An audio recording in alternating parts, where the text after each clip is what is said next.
PBS NewsHour Weekend returns in a couple of minutes. Now, some Houston news.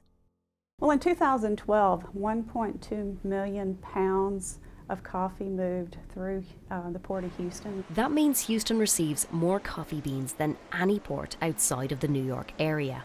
But how does that impact Houston's independent coffee scene? So what we see coming through the Port of Houston is high volume, low grade coffees in general. Generally, most of our products are coming from New York, New Jersey, Seattle, and some of the ports where climate doesn't play as big of a deal. I have ordered coffee from elsewhere. I've ordered coffee from, a bunch of different brokers. But a lot of the coffee too that I get in, we try to form a relationship directly with the farmer. Which means that coffee connoisseurs like Katz and Marshall are known as boutique roasters.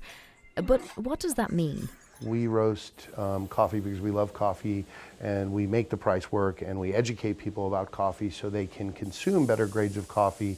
And they might have to spend a little bit more money to get there, but I think in the long run it's well worth it. And despite local boutique roasters receiving their beans from other areas, Marshall and Katz both say that Houston is primed to become a great coffee city. I think we're right at the cusps of a big transition between kind of corporate coffee and small independent retail ideology, which is really exciting. The arrival of small roasters, the arrival of some of the more high-end segments being fulfilled is exciting because I think overall awareness is growing in Houston. Craft coffee is, I think, going to continue to grow. I think it's going to continue to evolve. You're going to continue to see it permeate the food culture in Houston. That's already been well established for many years.